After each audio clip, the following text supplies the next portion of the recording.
O programa a seguir não é recomendado para menores de 12 anos. Sexo causa gente.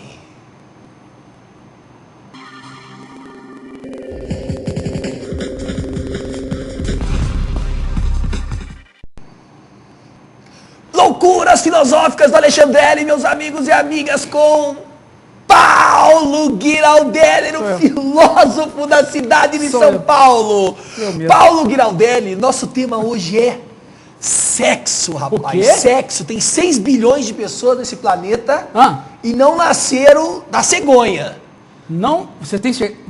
Tá todo mundo aí, tava... Eu imaginava que não era bem assim. Não, e tem o vídeo o vídeo é bom. O vídeo do Helder depois, carinhoso. Vocês vão ver o que o Helder carinhoso mandou pra gente, hein? É. Então... E a pergunta é o seguinte... Nós vamos fazer sexo, vamos falar de sexo? Não, vamos falar de sexo. Fazer sexo, não. O negócio é o seguinte, Paulo... Por que não? Não rola. Homem comigo é um aperto de mão, um abraço e... Tá bom demais. Aí eu te digo o seguinte... Uma mulher espera-me. Tem tudo. Não falta nada. Mas faltaria tudo se faltasse o sexo. Você concorda? Olha, uma mulher sem sexo é feia, né? Porque como ela seria uma mulher sem sexo? Ela seria tampada embaixo, né? E sem seio. Isso seria uma mulher sem sexo. Seria uma estátua. Feio, né? Um bicho muito feio, né? Então, mas você acredita que o amor... Tem um poema que eu adoro bastante do Manuel Bandeira que diz o seguinte, que é... Não posso acreditar que se conceba do amor senão o gozo físico. Você concorda com isso ou ele estava na rebordosa? Não, ele não estava na rebordosa, não. Nós estamos... A gente está cada vez mais, né? Tanto na filosofia quanto nas ciências humanas, em geral, nas ciências em geral, nós estamos cada vez mais convencidos da nossa... O Nietzsche falava isso, né? Nós somos seres da Terra. Né? O que significa sermos da Terra? Né? Nós somos areia, somos barro, somos natureza, estamos envolvidos até o último fio de cabelo com a natureza. E por mais que nós tenhamos feito filosofia tentando fugir dessa nossa condição natural, a própria filosofia ela foi voltando para o âmbito da natureza, até a filosofia se afastou do corpo e depois ela recuperou o corpo.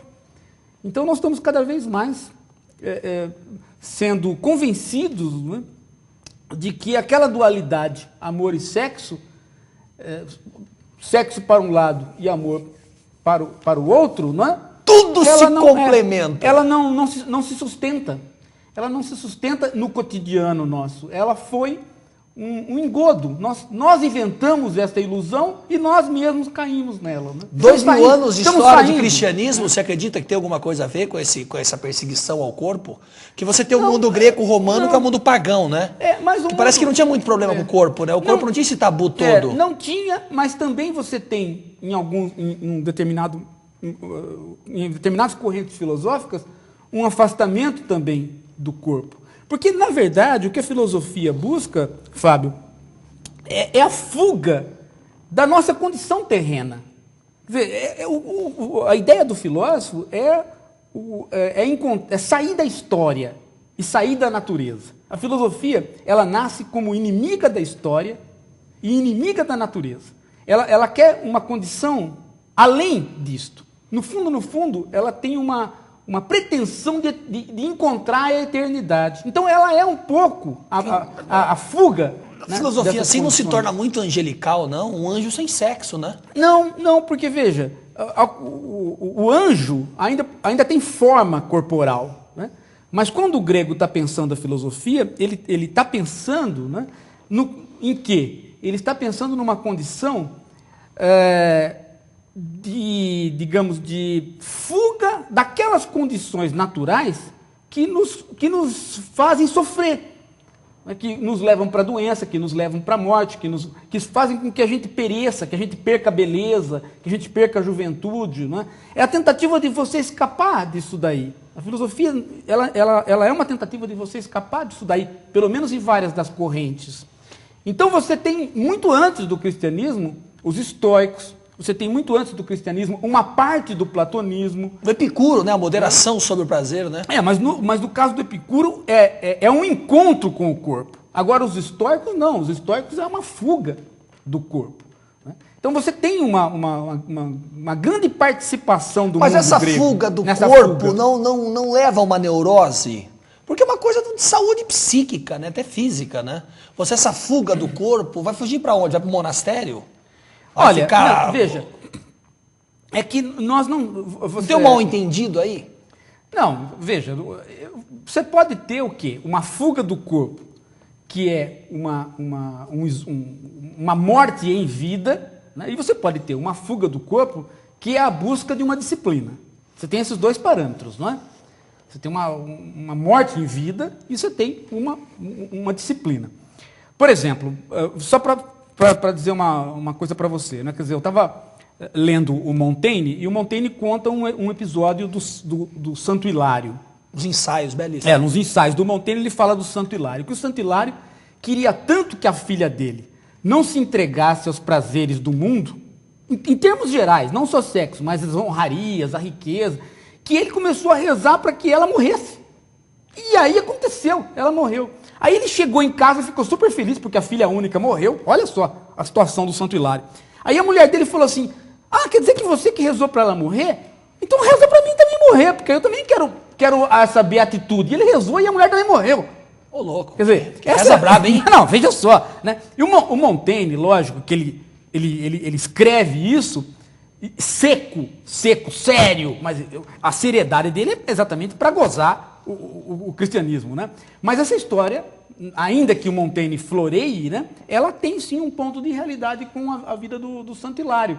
Quer dizer, você chega a negar o corpo e os prazeres, as honrarias, a negar a vida, né, a ponto de você dizer a seguinte coisa, bom, então eu nem quero nascer, e se nascer quero morrer, né? A ponto de você fazer isso. Né? Então, isso, aí eu te digo isso sim, o casamento disso que você está falando, né? Casamento de uma doutrina com um tipo de neurose, um tipo quase de patologia, né? Aí eu pergunto o seguinte, o sexo é o consolo que a gente tem quando o amor não nos alcança? Não, Porque o homem solteiro e a mulher solteira, tem uns que são terríveis, né? São que são terríveis, né? Em cada esquina tem um, né? Tem um parceiro, é uma bagunça generalizada. Até encontrar um amor e sossegar. Você acredita que o amor nesse sentido, nessa coisa chamada amor, é capaz de assentar esse facho, de você encontrar e falar, agora eu tenho uma companheira, isso é bacana, com essa pessoa eu divido tudo, as alegrias, as tristezas, os prazeres, as angústias. Não, mas aí você tá falando a seguinte coisa, né? Veja que então, veja, quando eu encontro o amor, eu sossego o sexo, né? Ora, mas aí tem um problema, né? O amor... Não, sossegar entre aspas, né? Então, mas aí teria um problema, porque o amor aí funcionaria como um segundo monastério, né? Na verdade, você não encontraria, portanto, o amor, né? Porque você encontraria o quê? Né? Porque, veja, uma coisa que a gente tem que pensar bem é a seguinte coisa, né? Quantos de nós que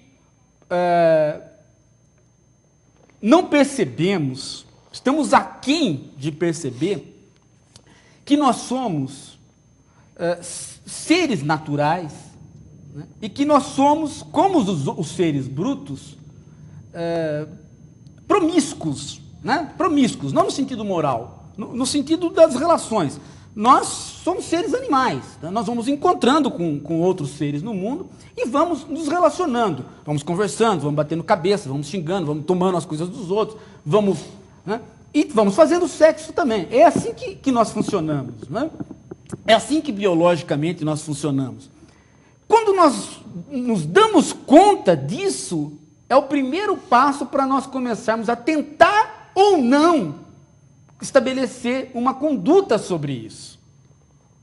E aí nascem os códigos morais. Inclusive o Freud tem uma frase maravilhosa, né? Temos a moral Para nos proteger de nós mesmos. Para nos proteger de nós mesmos. Por quê? Como é que nós vamos... Não, a ideia do Freud sempre é aquela ideia de que se nós continuarmos na vida animal, nós sempre vamos buscar o máximo de prazer. Para nós construirmos uma civilização, nós temos que, de certo modo, sublimar esse prazer. Nós temos que ter um nível de repressão e depois, sobre a repressão, uma transformação, uma sublimação. Aí nós podemos construir todo esse aparato cultural que nós temos. Né? O intelecto na normalidade precisa aprender a domar o desejo, é isso? Olha, nós estamos... Senão não dá, o cara sai correndo pelado pelas esquinas aí, né? Correndo atrás da mulherada, então, não vai dar certo ou vice-versa. Essa é mais ou menos a tese do Freud no seguinte sentido, né? Quer dizer, nós temos uma energia, né, que ela é voltada para o máximo de prazer. Ora, o problema é que o máximo de prazer nos coloca para fora da civilização, né? Porque o máximo de prazer nos coloca numa situação onde nós não conseguimos dar manutenção para tudo isso daqui que nós montamos. Cai tudo por terra. Cai tudo por terra, né? Então, o que a nossa civilização moderna fez? Ela foi deserotizando as nossas relações. Elas vão deserotizando as nossas relações a ponto de acontecer aquilo que o filósofo, sociólogo Norbert Elias dizia, né? Que ele falava assim, o que acontece que a civilização chega à situação de nós podermos nos encontrar na praia, todos completamente pelados, né, e não temos mais ereção. Né? Quer dizer, a roupa, de certa forma, dispara o mecanismo do desejo? Quer dizer, nós fomos de tal modo deserotizados, né, que nós, para voltarmos a nos erotizar, nós precisamos de remédio. Não é? Quer dizer, nós fomos de tal modo deserotizados para poder construir tudo isso daí, né, que agora, quando chega a parte da noite, que nós nos encontramos com os parceiros sexuais, né, nós temos que tomar remédio, porque a capacidade de erotização não volta, não retoma. O remédio que você está falando, né, é o tal do Viagra. Pode ser qualquer um. Agora, como que? Agora, pode ser uma questão antropológica. Pode ser o índio, né? texto. O índio e a Índia. Pode ser um texto. O índio e a Índia que estão lá, em estado natural, né, nus. Como que é essa relação? Seria interessante observar isso, né? Em geral, tem uma atividade sexual em geral, é uma intensa? Em geral, é uma atividade sexual sazonal, né? E os antropólogos dizem muito que é uma atividade de baixo erotismo, né? De baixo erotismo, não é uma atividade de alto erotismo. Veja só, a quantidade... A Rita Lee está assistindo nosso programa lá em cima, lá, Rita Lee, olha lá, Rita, titia Rita Lee. Titia Rita! Veja só, a quantidade de revistas, Como tem vídeo de sacanagem, hein? Vídeos, né? Por quê? Porque essa quantidade enorme, não é? Então você falou assim, remédio, Viagra, não é só o remédio, que é o remédio mais vendido atualmente hoje, né? Mas não é só o remédio, é o texto, por exemplo, o Sade, que fazia pequenos textos pornográficos para excitar as pessoas. Mas o cara fala assim, mas temos que proibir o sexo, mas nós não vamos conseguir proibir esse volume de produção, de erotização. Por quê? Porque nós fomos de tal modo deserotizados pela sociedade do trabalho que, por mais que a gente tente motivar agora as pessoas, elas não vão fazer mais sexo do que aquilo que elas podem fazer. Então, não tem que se preocupar. O mundo está perdido, o mundo só quer fazer sexo. Que nada! Com todo esse volume de incentivo, assim mesmo, a nossa atividade sexual é muito baixa. Aquele vídeo do Helder Carinhoso tá aí? Tá na mão o vídeo do Carinhoso, que a gente vai voltar daqui a pouco às perguntas da Fran. Oi, sou o Helder Carinhoso. Eu e a minha companheira inseparável, a Bunda, não perdemos um programa Loucuras Filosóficas, que passa todas as quintas na Just TV. Daqui a pouco nós vamos fazer uma pergunta. Esperem e verão. Helder Carinhoso. De onde surgiu o Helder Carinhoso? De onde? Helder Carinhoso, esse homem é o cara, né? Ele é o cara. Inclusive Meu candidato, né? É meu candidato a qualquer coisa, presidência, vereador, quem quiser. Deputado, né? deputadas. Deputado. Porque, veja, só o fato dele estar bem acompanhado, né? Que não é. Tem gente que anda com um monte de. Anda com cachorro, outro anda com gato, outro anda com político. Ele não, ele anda com a bunda. Olha que coisa mais maravilhosa, né? E aí, Fran? É um Drummondiano, é um poeta Drummondiano. Ele é. Tenho perguntas aqui, tá todo mundo assim, falando muito sobre essa amiga do Hélder Carinhoso, tá fazendo muito sucesso.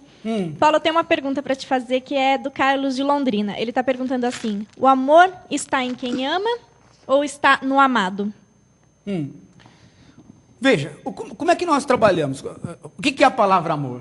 Né? A origem dela é a união, quer dizer, é a atração. Essa é a origem da palavra amor, é a atração. Então, você não pode ter o amor se ele é uma não atração. Quer dizer, alguém atraído por alguém e que não é correspondido. Né? Então, isso não, o amor é uma atividade dupla. Né? Quer dizer, porque, veja aqui, que na simbologia mitológica, como é que o amor se dá? Como ele acontece? Tanto em Eros quanto no Cupido. Né? Eros, o deus grego, e o Cupido, o mesmo Eros, o deus grego romanizado. Como é que ele ocorre? Não é com a seta? A seta espeta e aí a paixão aparece. Não é? Mas veja que a seta é justamente para espetar, né, alguém na direção do outro. Não é? Para a paixão aparecer na direção do outro. Então, não há possibilidade. Quando o cara fala assim, eu amo e não sou correspondido. Não, ele é atraído, mas o amor ainda não apareceu. O amor só aparece do ponto de vista, quando a gente começa a trabalhar filosoficamente o amor, a gente tem que entender que ele é uma atividade dupla, de dupla mão. Ele só ocorre quando há a correspondência, quando há o interesse mútuo. É por isso que não há separação entre sexo e amor. É por isso que quando o amor ocorre, ele envolve o sexo. Porque a união, né, de quem é corpóreo se faz também na união sexual. Que é perfeito, né? Porque eu não sei que essa dualidade toda. Platão começou com essa bobagem toda de separar corpo, espírito. Começou a fazer fez uma confusão tremenda. E o casamento é o preço que os homens pagam pelo sexo. O sexo é o preço que as mulheres pagam pelo casamento. Você concorda com isso? Olha, esse é um ditado, né? É um ditado tipicamente vitoriano, né? Um ditado da sociedade moderna, né? Onde você deserotiza todas as pessoas e você começa deserotizando principalmente, né, a mulher. Veja que o Oriente trabalha com essa deserotização também, né? Então você deserotiza, chega a um ponto que depois, né, para você erotizar novamente, você é obrigado a criar uma instituição chamada casamento.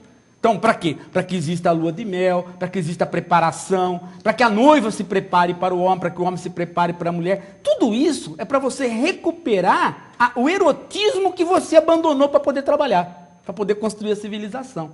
Né? Se nós não tivéssemos feito esse grande esforço de deserotização, nós não precisaríamos de todos esses rituais para voltar a nos erotizar. E nos dias de hoje, Paulo, cada vez mais os casais estão se separando. Isso é devido à liberdade sexual que ocorre a partir da década de 60? Ou as pessoas estão mais confusas? Ou as pessoas estão traindo mais? Né? Ou o que está acontecendo aí? Como é que você percebe esse imbróglio que está aí? Porque é tão difícil encontrar uma pessoa, viver com essa pessoa e morrer ao lado dessa pessoa, porque as pessoas já estão trocando cada vez mais. Você acha que isso é saudável? Não, porque minha mãe conheceu meu pai faleceu, tá solteiro até hoje, né? Não teve mais ninguém. Enfim, então não sei, essa geração, né? Ele acredita nisso. Né? Todo fascisense, pô. Nós temos que acreditar nisso. O problema é o seguinte, Fábio, veja, nós não nos separamos mais ou menos. O que acontece é que, na sociedade que nós vivemos, né, a chamada instituição casamento, ela está menos atrelada a outras instituições, como os bens familiares e etc, etc, do que estava até pouco tempo. Não é? Mas ainda é muito atrelada. Para você dissolver laços de casamento, ainda é muito difícil. E o que é mais interessante, como as pessoas se encontram para a primeira união muito jovens, a inexperiência da convivência, a inexperiência do sexo é muito grande. Então é óbvio que você bata a cabeça nessa convivência, né? É óbvio que você amadureça mais tarde e tenda a ser mais monogâmico no entardecer, né?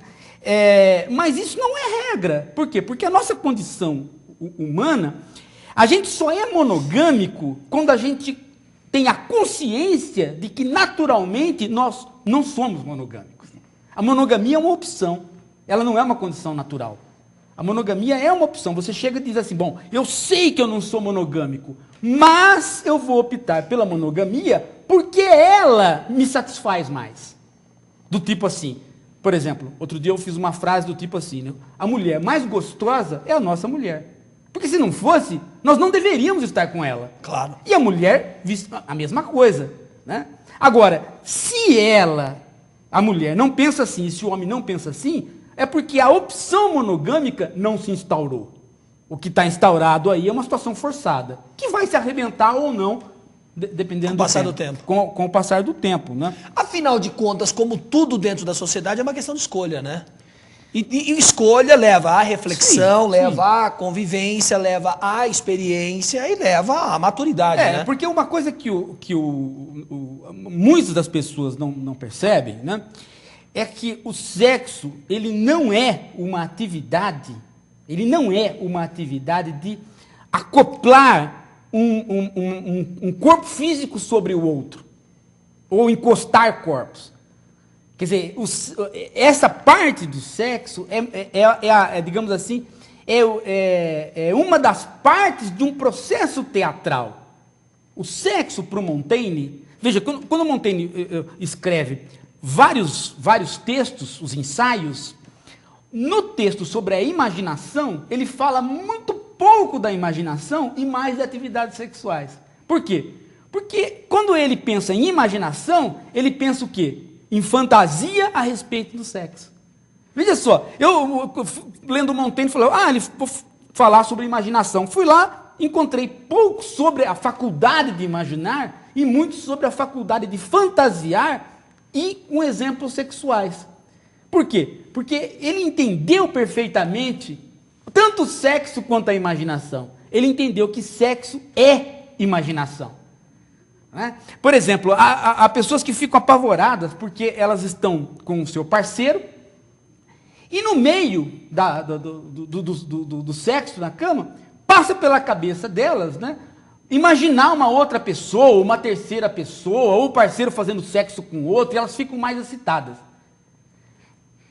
Aí funciona o quê? Funciona todo o aparato de fantasia do sexo. Mas não quer dizer que a pessoa vai se excitar ou vai ter satisfação se ela sair dessa fantasia e tentar realizá-la. Se ela tentar realizá-la, ela não vai ter a satisfação quanto ela teria com a fantasia. E essas casas de swing aí que tem pelas esquinas, à torto à direita, que o cara leva a sua esposa, ou a esposa leva o marido e vira uma baderna, vira uma verdadeira esbórnia. Como que é isso? Não, isso não é uma esbórnia, Fábio. Isso aí é uma tranquilidade. Só que isso aí, o que é uma atividade comum, como qualquer outra. Não, é uma atividade comum, só que ela é uma atividade onde houve o quê? Houve pouca leitura do Sartre e muita leitura do Paulo Coelho. Entendeu? Ou seja, é muita leitura de texto vagabundo e pouca leitura de texto bom. Em outras palavras, é a perda da imaginação. A pessoa vai ficando vazia pela imaginação. Ela não cultiva mais o erotismo que está associado à imaginação.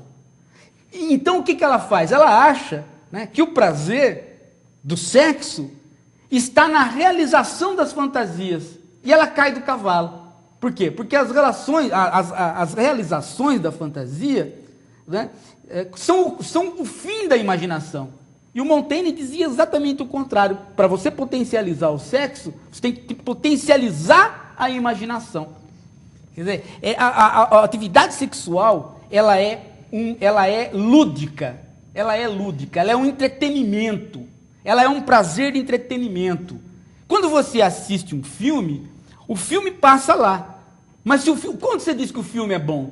Quando ele te faz pensar, quando ele faz te imaginar para além do filme. O sexo é a mesma coisa. Ele é bom quando ele faz você pensar para além dele, quando ele exercita você por inteiro, né? Quando ele exercita a sua imaginação. E você comentou um dado interessante comigo, que é o seguinte, 90% das pessoas que acessam na internet os conteúdos são pornográficos, né? São sites de pornografia. Sim, a busca de pornografia é tremenda, né? É avassaladora, né? E as pessoas ficam assim, ai, o meu filho não pode ver pornografia, ai, a minha filha não pode ver isso, ai, o cara não pode ver aquilo, não pode ver aquilo. Bobagem. Por quê? Porque por mais pornografia que a gente possa mostrar, por mais sexo que a gente possa mostrar, nós somos tão deserotizados, tão desamorosos, tão crus, tão sem imaginação, que tudo isso aí é pouco para nos erotizar de novo. Nós somos uma sociedade que se coisificou, né? Que é incapaz de amar, que é incapaz de trocar, que é incapaz de ter prazer. O cara pode assistir um filme pornô inteirinho, depois ele pode assistir um filme sem ser pornô, um filme belíssimo, com relações sexuais imaginativas, depois ele pode tomar Viagra, ele pode fazer tudo, e ainda assim ele vai broxar. A nossa sociedade é extremamente deserotizante, né? Uma sociedade de relações muito duras. Produção, a Fran tem perguntas. Tenho várias perguntas aqui. Inclusive, eu quero mostrar, antes para todo mundo, o livro que saiu do Paulo. Esse é o volume 1, tá? Vai chegar o volume 2 nas bancas, História Essencial da Filosofia. O 2 já chegou, né? Logo chega o 3 nas bancas. Você encontra nas bancas esse aqui, aquelas bancas que vendem livros e tal. Tá? Porque a gente não tem para vender por e-mail esse. Corra nas bancas pegar, porque senão eu vou ficar sem, hein? Paulo, eu tenho várias perguntas para você. Vou fazer 3 que dê para você responder. O Alex Cunha está querendo saber sobre a situação, como se situa o amor no epicurismo. Tá? O Rogério, que está participando pela primeira vez, ele é de Goiânia, e então ele pediu para dar um alô para ele. E o Tácito está perguntando de que maneira que a filosofia pode ajudar a gente a escolher o nosso parceiro sexual. E agora uma pergunta do Ivan Liboril. Ele está perguntando assim, que essa sociedade está cada vez mais com uma histeria moral, né? Toda essa conversa do politicamente correto. Ele quer saber o seguinte, toda essa hipocrisia está dando origem a uma nova inquisição, uma inexorável caça às bruxas? Tá, eu vou tentar responder por partes aí. Bom, tomara que dê uma caça aos bruxos, que aí só fica as bonitas, né? Bom, se caçar as bruxas, nós vamos... Se começarem a caçar as bruxas, num sentido, eu não quero que volte nenhuma caça às bruxas. Agora, se for no sentido literal de caça às bruxas, nós vamos ficar livre da Dilma, vamos ficar livre de umas coisas que não detona. umas coisas que estão realmente atrapalhando. Mas, Fran, o Fran e o Fábio me ajudem aí a lembrar das questões. Quer dizer, a primeira... Foi sobre o amor, né? A primeira sobre o amor no epicurismo. Veja, o que o Epicuro está dizendo? O Epicuro está dizendo a seguinte coisa. Felicidade e prazer não são coisas distintas. Quer dizer, nisso é que o Epicuro rompe com Sócrates, nisso é que o Epicuro rompe com Platão, nisso é que o Epicuro dá um passo na filosofia grega que é diferente. Ele está pondo a questão, que é uma questão que depois o Nietzsche vai colocar. Nós somos seres da terra. Né? Buscar o prazer é buscar a felicidade. Nós não podemos separar a ideia de felicidade fora do prazer, porque se nós fizermos isso, nós vamos começar a ser cruéis. Por quê? Porque quando a pessoa não estiver sendo... Né? Podemos criar a seguinte situação, o cara fala assim, né? Não, ele espiritualmente é muito feliz, embora ele seja pobre, ele não esteja comendo, ele não esteja fazendo sexo, entendeu? O Epicuro, ele é justamente a filosofia, o hedonismo, é como uma medicina contra isso, para dizer, não, peraí, felicidade é prazer, é justamente para que a gente não escape do corpo, né? Paulo, eu queria responder a pergunta do Tácito. A pergunta dele eu sei responder. Como que a filosofia pode ajudar a gente a encontrar um bom parceiro sexual? Faça como eu. Eu assisti uma palestra de filosofia do Sr. Giraldelli, casei com o palestrante, foi maravilhoso. A filosofia me ajudou muito na vida. Essa é uma boa saída, né? Mas eu conheci uma... Ó, o Giraldelli já tá casado, não vai ver outra palestra dele, viu? vocês meninas que estão em casa e ficarem empolgadas, que a Fran é braba, hein? Mas isso não foi... Mas, Fran, não dê esse conselho, não, porque no Rio de Janeiro, esses dias, um deputado entrou na sala da Universidade Federal lá e pegou um professor de filosofia que estava cantando a namorada dele e deu uma cadeirada na cabeça isso é verdade. do professor, né? Então, a minha sorte é que você não tinha namorado, né? Eu é que estava casado, eu descasei, olhei para a Fran... Pô, você estava casado na época que você conheceu a Fran? Estava. É um imoral mesmo, eu não me conheço. Esse filósofo é um mentiroso, é um libertino, é um imoral. Não, veja, é um sex maniac. Não, mas aí que tá. Eu conheço. Você tá vendo? É o fim da picada, né? Só porque eu comecei. Tô brincando. Só porque eu comecei o programa hoje, né? Falando, não vai ter sexo aqui, ele achou, né? Ficou triste. Porque ele. Né? Veja só. Mas eu quero falar para você o seguinte. Na história da Fran aí, tem um detalhe que ela não falou e que é importante, que foi a história do amor à primeira vista. Né? Tanto é que eu voltei para minha casa e desfiz o casamento. E você voltou perturbado. Eu já voltei perturbado, já voltei achando que ia dar certo aquele negócio. Pô, que bacana. Tranquilo, né? Mas o cara fala assim, mas que tipo de amor à primeira vista? Aí entra um outro elemento, que é a tal da maturidade, né? A tal da maturidade. Quer dizer, depois de um certo tempo, você passa a se conhecer também e sabe o que está acontecendo. Né? Tem pessoas que se relacionam com elas mesmas de maneira muito pobre. Então, elas nunca sabem o que está acontecendo com elas. Né? Então, um pouco é isso. Né? E quando a gente está comentando sobre o Viagra, né? Peraí. Tem uma coisa muito boa aqui. Mas tinha aquela outra história lá de escolher o parceiro. E de que mais que tinha? E do Caça às Bruxas, né? Ah, sim. Não, veja, essa história do caça às bruxas, nós estamos vivendo isso, né, Fábio? O Alexandre, de vez em quando, fala umas frases moralistas aí, que é para irritar, para me irritar, para criar problema. Mas é que nós estamos vivendo isso. Nós estamos vivendo um negócio do tipo que não pode acontecer nada, né? Tudo é motivo. Então as crianças filmam uma a outra fazendo sexo. Que história foi essa que você mandou lá o e-mail para pesquisar? As crianças que idade que tinha essas crianças? Era 14, primo, irmão, 13, irmã? O que era? 8, sei lá, né? Crianças, enfim, adolescentes, pré-adolescentes, crianças. Então a sociedade se espanta. Oh! Que horror! É como se os nossos avós não olhassem as suas irmãs pela fresta do banheiro. E olhavam. Claro. Se nossos avós tivessem celular, eles teriam filmado suas irmãs e posto na internet também. O problema não é a criança fazer isso. O problema é ela não ser informada pelos pais que ela está expondo a ela mesma e os pais. É isso que tem que informar a criança. O próprio Obama fez um discurso falando isso nos Estados Unidos. Tomem cuidado com a internet, não pela questão moralista, mas pela questão de vocês se exporem e expor os seus pais. Então, é essa instrução que tem que dar. Mas não começar a entrar no mundo privado como se as crianças não se tocassem. Ou seja, uma sociedade pré-freudiana. É como se nós não estivéssemos lido Freud e não soubéssemos que há sexualidade infantil. Então, abre a cabeça, vamos ler, deixa de ser bobo. Né? Agora, quando é para intervir, aí não há intervenção. Por exemplo, no caso da Uniban. Né? O que aconteceu na Uniban? Na Uniban aconteceu o seguinte, numa das unidades da Uniban, a universidade inteira, em peso, começou a chamar uma garota de puta, e houve uma tentativa de estupro. E por que chamaram essa garota de puta? Houve uma tentativa de estupro no pátio, com toda a universidade vendo, porque a garota foi de mini-saia na universidade.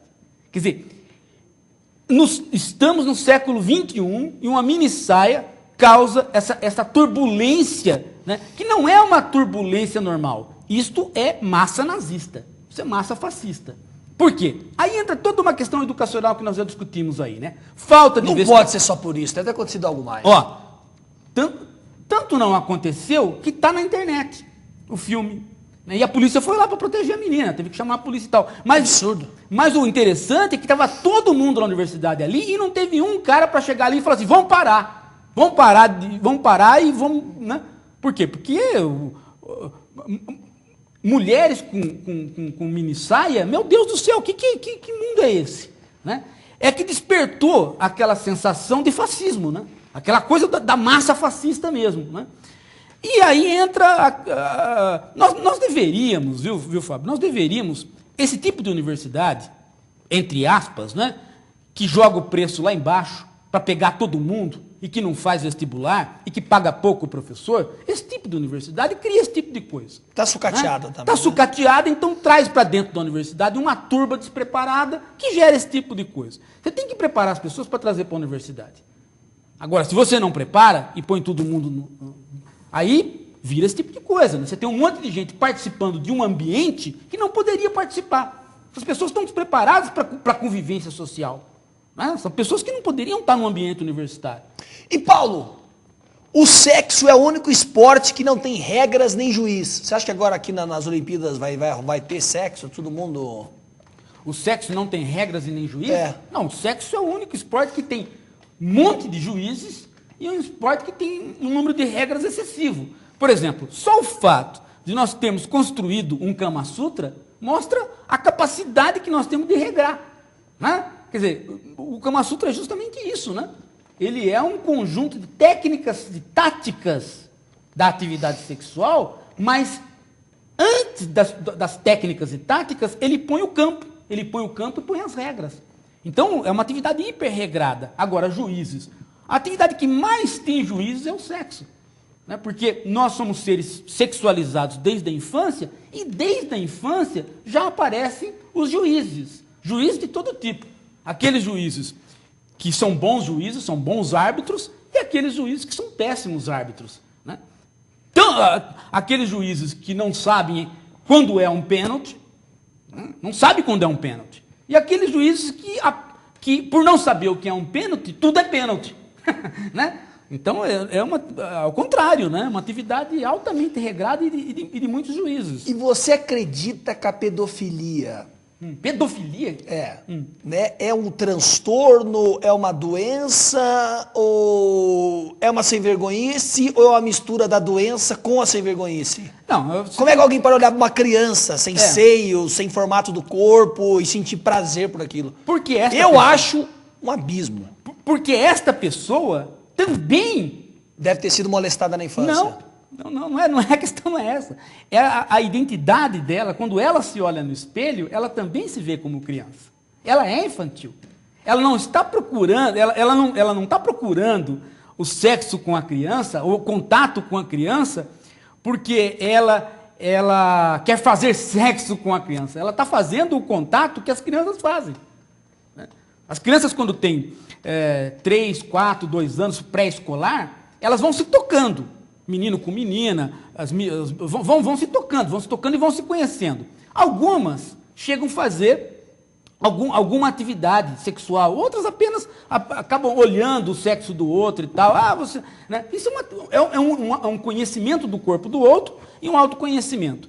Imagine uma criança desse tipo, adulta, com corpo de adulto. Ela olha para o espelho, ela tem vontade de conhecer o sexo do outro, de receber o carinho, só que ela cresceu. Ela cresceu. Ela sabe que ela vai... Mas cresceu e o cérebro ficou no estágio inferior? Não, o cérebro não, mas a atividade de maturação é diferente. As nossas maturidades são diferentes. Algumas pessoas não amadurecem nunca. Você fala assim, fulano de tal é adolescente a vida toda. Fulano de tal amadureceu intelectualmente, mas emocionalmente não amadureceu. Nós temos vários estágios de amadurecimento. Tem gente que fala assim, as mulheres amadurecem mais depressa que os homens. Por quê? Por que todas essas frases? Porque nós amadurecemos de maneiras diferentes. Agora, o que acontece com aquele onde o desenvolvimento, né, dele não se deu por N fatores? Pode até ser esse, uma agressão, pode ser uma educação errada, pode ser qualquer... Mas, enfim, houve uma quebra. Houve uma quebra. De repente, ele olha do lado e ele está grande. Mas ele não consegue se relacionar com as pessoas grandes. Aí ele entra em atividade sexual com a criança. E o que ocorre? Ocorre que aí ele percebe que ele está fazendo, perante a sociedade que ele está, uma monstruosidade. Sabe o que ele faz para se livrar disso? Ele agride. E às vezes acaba matando. Para se livrar dessa situação. Né? Porque ele sabe perfeitamente que ele virou um monstro. Nessa sociedade. Então, a caça às bruxas, a pedofilia, é um perigo. porque incentiva o cara a fazer a agressão que ele não faria, e o que é pior, tira a possibilidade de você acolher o cara para fazer um tratamento com a pessoa. E agora temos o Helder Carinhoso agora, né? Eu acho que o Helder vai recitar um poema do Drummond, né, Drummond? Não, o Helder vai fazer, ele falou que ia fazer uma pergunta. Ah, cadê? Então manda o Helder aí pra gente a pergunta dele. Oi, voltamos. Vamos fazer a pergunta. Espera um pouquinho, a bunda que vai fazer. Ah, então a bunda quer saber por que as igrejas se preocupam tanto com o sexo?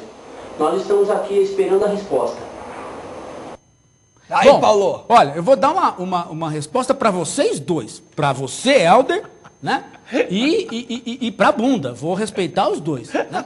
Essa bunda, inclusive, será que essa bunda, Helder, essa bunda é de mulher mesmo? Ou você tá me pregando uma peça, hein? Se essa bunda for de homem, eu vou te pegar, hein? Porque tá todo mundo aqui achando bonito e tal, mas a Fran tá cismada. Porque bundas muito bonitas, sem celulite, são de homens, né? É isso que é terrível, né? É horrível isso, você saber que quando você vê uma bunda muito bonita, pode não ser mulher, né? É terrível. Mas e o Helder? Deixa eu te falar uma coisa, porque o Helder tem essa pergunta é interessante pelo seguinte, inclusive porque eu escrevi um texto sobre isso daí, né? Que eu defendo uma tese que é diferente de muitos outros, né? Que é a seguinte, a religião se preocupa com o sexo porque o sexo compete com a religião. Na verdade, a religião não está regrando o sexo, na verdade ela está competindo com o sexo. A religião é uma forma de nos lembrar que nós não somos deuses. Pode ver que todas as religiões, elas nos trazem o primeiro preceito de humildade, de nós reconhecermos que há deuses. Só o fato de nós reconhecermos que há deuses, já nos coloca em segundo plano. Né? Porque se você reconhece que há deuses, você reconhece que há seres superiores. Então, você homem e mulher, você humano, já está no segundo plano. Então, toda religião, só por colocar essa questão deuses imortais, já coloca você em segundo plano. Portanto, toda religião, o princípio dela é de trazer você, né, para o autoconhecimento. Ou seja, baixa sua bolinha. Fique aí que você não pode tudo. Né? Você não pode tudo. O sexo também é isso. Né? Ele também é isso. Né? Ele compete com a religião nisso daí. Né? Por quê? Porque ele traz você para uma situação onde ele mostra que você não pode tudo. Você não pode tudo, porque a hora que você se envolve sexualmente, você cai em paixão. E aí você não se domina mais. Aí você é dominado. Pô, mas nada de grande se fez na história da humanidade sem as paixões também, né? É exatamente isso. Se você é dominado, quem que está funcionando? Não é mais você. É o outro que está funcionando. Então o sexo faz o mesmo papel que a religião, ele baixa a sua bolinha, ele mostra para você que você parece ter poder, mas na hora do gozo você se esvai, você se deixa levar, você se perde, então você volta à condição terrena, à sua condição de ser pertencente à terra. Mas eu acho que mesmo durante... Ele é uma aula de humildade. Então, mas eu acredito, da absoluta certeza, que mesmo durante o ato sexual, você não deixa de estar no plano terreno. Não. Entendeu? Não. Se aquele orgasmo leva 15 segundos, você não está nem nas nuvens, nem na estrela, nem na lua. Você está no plano terreno. Não, então é isso que eu estou dizendo. Agora, isso pode trazer um autoconhecimento também profundo. Eu acho que a igreja bateu na questão da sexualidade porque você traz conhecimento. Não, o que eu estou dizendo é exatamente isso. É que você se acha Deus quando você está fora do sexo. Quando você está no sexo, você percebe que você não pode tudo. Porque aí o envolvimento, o domínio do outro sobre você é grande. Você se perde no sexo. O sexo é a perda do eu. O sexo é o esgarçamento do eu. O gozo é o esgarçamento do eu.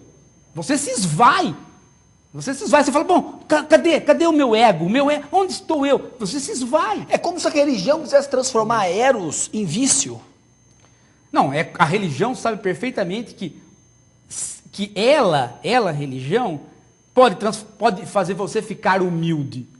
E o competidor disto é o sexo, porque o sexo faz você ficar humilde. Eles são dois competidores no sentido de trazer você para a terra. Esta é a grande sacada. Né? Tem mais uma perguntinha, Fran, pra gente fechar, que a gente já tá com o horário estourando, uma perguntinha. Não, pode fechar, porque hoje ficou todo mundo muito encantado aqui com a questão da bunda e não estão conseguindo mais nem falar. Até travou tudo aqui. Então é o seguinte. O seguinte? Quando acaba o amor, não se preocupe.